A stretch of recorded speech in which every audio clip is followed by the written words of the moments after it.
회장님 좀 배 옆에 계시고. 예.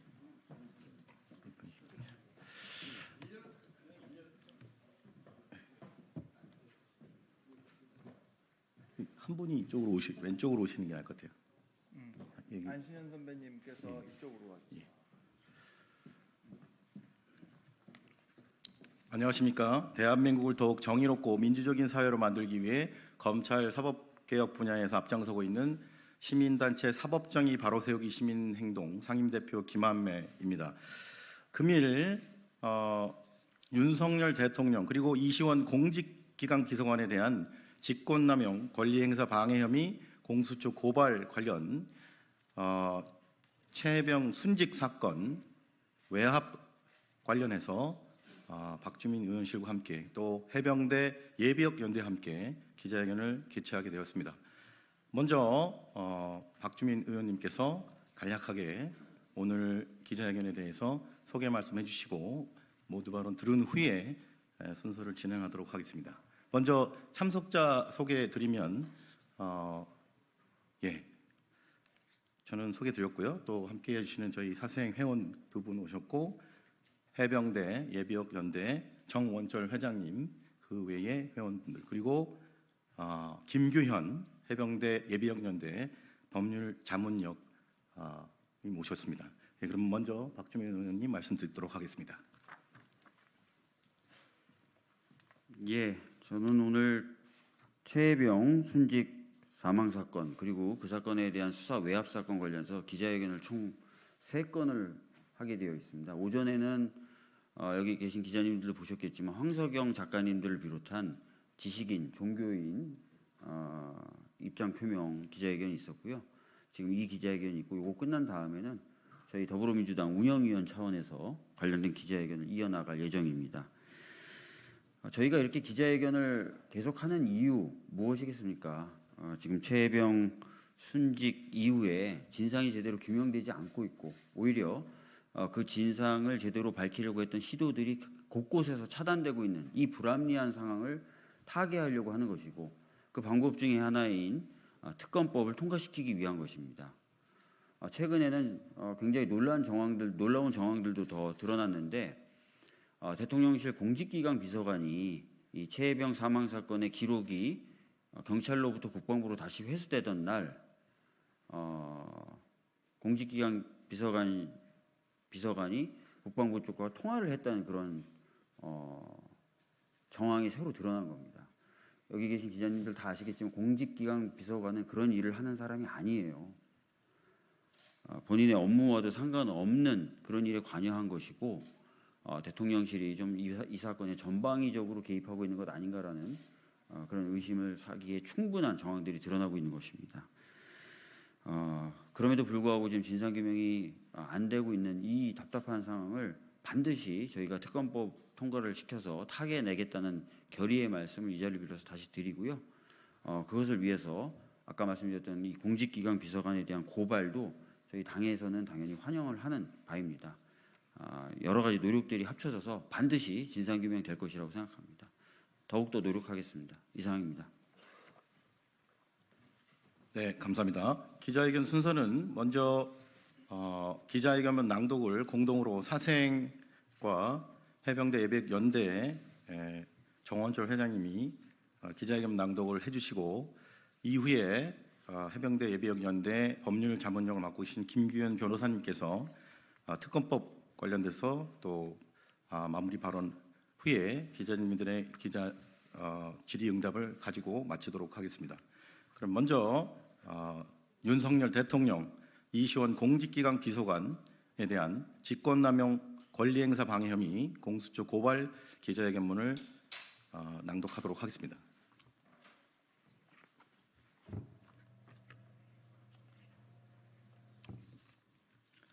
안녕하십니까. 해병대 예비역 연대 회장 정원철입니다. 기자회견문 최상병 순직 사건 수사 방해의 최종 빌런은 대통령실인가? 대통령실은 더 이상 국민 오롱 말고 이제라도 사과하라. 사단장 한 명 지키기 위해 최상병 사건 수사를 조직적으로 방해한 대통령실, 국방부 등 철저히 수사하여 처벌하라. 해병대 제1사단 소속 고 최수근 상병은 2023년 7월 19일 오전 경북 예천 내성천에서 실종자 수색 임무를 수행하던 중 급류에 휩쓸리며 떠내려갔고 실종 14시간 만에 발견되어 해군 포항병원으로 옮겨졌으나 같은 날 사망했습니다.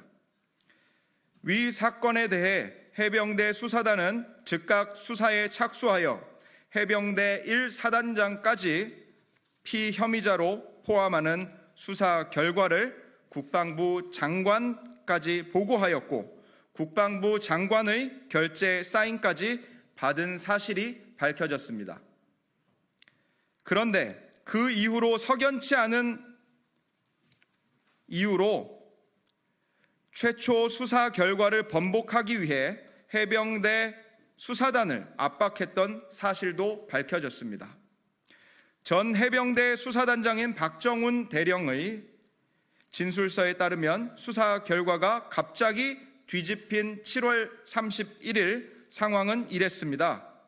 오후 3시 18분 유재은 국방부 법무관리관이 박 대령에게 혐의자와 혐의 내용을 다 빼라 이렇게 전화합니다. 이후 김계환 해병대 사령관이 불러 박 대령이 집무실로 찾아갑니다. 김 사령관이 어떻게 하냐 이렇게 묻자 박 대령은 안 된다, 손바닥으로 하늘을 가리는 것이라며 도대체 국방부에서 왜 그러는 겁니까? 라고 묻습니다.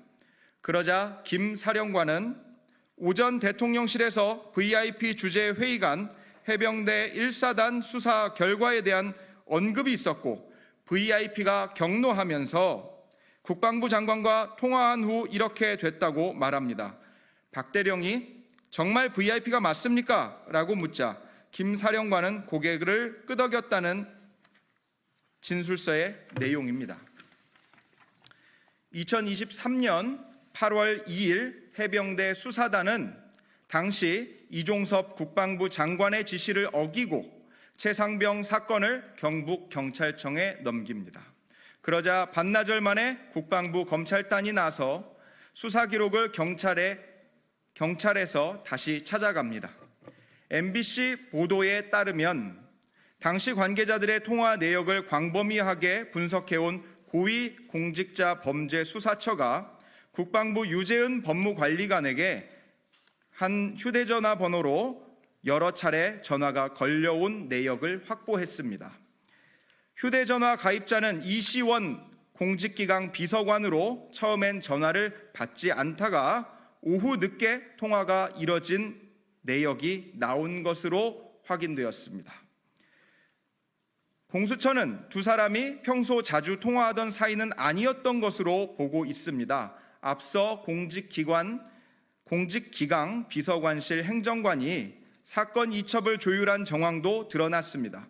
경찰 파견 행정관이 국가수사본부 간부에게 전화했고 이 간부가 다시 경북경찰청 고위 간부에게 전화를 해 사건 이첩에 대해 전화가 갈 것이라고 전했는데 바로 같은 날 상관인 공직기관 비서관은 국방부 참모와 통화한 내역이 나온 겁니다. 실제로 경북경찰청 간부는 MBC와 통화해서 오후 1시 50분쯤 유재은 법무관리관으로부터 연락을 받았다고 인정했습니다. 검사 출신인 이시원 공직기강 비서관은 폐지된 민정수석 일부 역할을 넘겨받아 대통령을 보좌해온 핵심 참모로 꼽힙니다. 유우성 전 서울시 공무원 간첩 조작 사건의 수사 검사로서 증거 조작으로 논란에 휩싸였던 인물입니다. 한편 국방부는 국방부의 수사범위 축소 압박에 반발하는 박정훈 해병대 수사단장을 보직 해임하고 집단 항명 수괴 혐의로 형사 입건까지 했다가 항명죄로 죄명을 변경했습니다. 국방부는 결국 이 사건에 대해 현장 지휘 대대장 2명만 과실치사 혐의를 적용하여 경찰로 이첩했습니다. 이는 애초 해병대 수사단이 국방부 장관에게 보고한 대로 임성근 해병대 1사단장까지 수사 대상이었던 것에서 크게 축소된 결과입니다. 최상병 순직 사건과 관련하여 과실치사 혐의로 기소된 대대장 2인 중 1명으로서 최상병이 소속됐던 해병 1사단 포 7대대 대대장이었던 이모 중령은 경북경찰청의 피의자 조사를 받기 출석하면서 최상병 사망 전날 2024년 7월 18일 임성근 사단장에게 많은 비로 수사작전 중단을 건의했지만 임성근 사단장이 거부했다. 군대에서 상급자의 지시 없이 대대장 단독으로 이런 작전을 강행하는 건 불가능하다는 취지의 진술서를 언론을 통해 공유했습니다. 다음의 혐의로 피고발인 윤석열과 이시원을 공수처에 고발합니다. 1. 직권남용 권리행사 방해 및 군사법원법 위반의 점. 고 최수근 상병은 집중호우 사태에 따른 민간인 구조활동 중 사망했습니다. 윤석열 대통령은 유가족은 물론 국민에게 정부가 사고 원인을 철저히 조사해서 다시는 이런 일이 재발하지 않도록 하겠다고 공식 발표한 바 있습니다. 대통령의 진상규명 약속에도 불구하고 국방부를 비롯한 정부 당국은 이 사건을 최초 수사하여 국방부 장관에게 보고하고 심지어 결재까지 받은 해병대 수사단의 수사 결과는 크게 축소되어 현장 지휘관이었던 대대장 2명만을 과실치사 혐의로 경찰로 이첩하는 전형적인 난맥상을 보여주었습니다.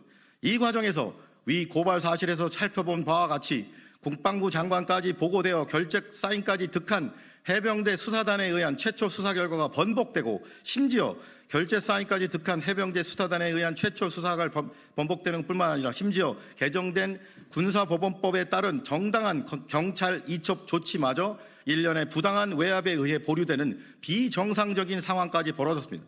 하지만 다행히도 박정은 전 해병대 수사단장의 양심적인 폭로로 온 국민 앞에 고 최수근 상병 사망 사건의 진상규명이 국방부를 비롯한 대통령실의 부당한 개입으로 방해된 사실이 만천하에 드러나고 말았습니다. 그럼에도 불구하고 국방부는 박정훈 해병대 수사단장에 대해 항명죄라는 무리한 죄명으로 보복성 수사 및 처벌을 강행하는 치졸함을 보여주었습니다. 결국 피고발인 윤석열은 대통령으로서 자신의 막강한 직무 권한을 함부로 남용하여 임성근 해병대 1사단장을 비호할 목적으로 고 최수근 상병 순직 사건을 원칙대로 철저히 수사하려는 박정훈 해병대 수사단장에게 수사 범위 축소 및 경찰 이첩 보류라는 의무 없는 일을 하도록 대통령실과 국방부를 통해 부당한 외압을 행사하고 심지어 박정훈 전 해병대 수사단장에 대한 보복성 형사 이권을 강행하게 만드는 등 하였으므로 직권남용죄의 죄책을 져야 마땅합니다. 아울러 피고발인 이시원은 대통령의 핵심 참모인 공직기관 비서관의 자리에서 대통령의 직권남용 행위에 공하여 유재은 국방부 법무관리 등에게 외압을 행사하여 경찰로부터 사건 기록을 회수하게 만드는 등 최상병 사망사고 관련 책임자 처벌을 위한 수사를 방해하였으므로 공범의 죄책을 져야 마땅합니다. 이에 비처럼 피고발인들을 고발하오니 법 앞에 평등이라는 헌법 규정이 국민의 한 사람인 현직 대통령과 공직기관 비서관에게는 달리 적용되어 형사사법 시스템에 대한 국민의 신뢰를 더욱더 붕괴시키는 일이 없도록 피고발인들의 혐의에 대해 철저히 수사하고 엄중히 처벌하여 주기를 사법정의를 바라는 수많은 국민을 대신하여 강력히 촉구하는 바입니다. 2024년 4월 25일 사법정의 바로 세우기 시민행동 해병대 예비역 연대.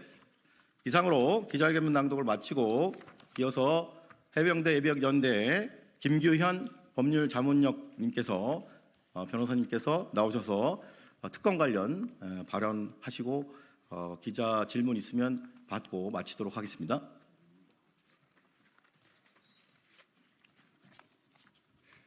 네, 해병대 예비역 연대 김규현 변호사입니다. 저는 대한민국을 위해서 지금 최해병 특검법 통과가 필요한 4가지 이유를 말씀드리겠습니다. 1번, 신속한 사건 해결로 군을 본연의 자리에 돌려놓기 위해서 특검이 필요합니다. 공수처가 사건 접수 후 최초 압수수색까지 5개월 걸렸습니다. 압수물 분석 완료에만 3개월이 걸렸습니다. 이제야 첫 소환 조사를 통보했다고 합니다. 앞으로 몇 달 혹은 몇 년을 더 끌지 알 수가 없습니다. 최해병 순직 사건을 이첩받은 경북경찰청은 7개월 넘게 감감무소식입니다. 이에 반해 특검 수사기간은 2개월, 대통령 승인을 받아 연장해도 최대 3개월입니다. 특검을 하면 3개월 안에 수사가 끝납니다. 해병대를 비롯한 군은 신속하게 본연의 임무로 돌아갈 수 있게 됩니다. 2. 이론적 포괄적 수사 및 재판을 위해서도 특검이 필요합니다. 공수처는 이 사건에서 기소권이 없습니다.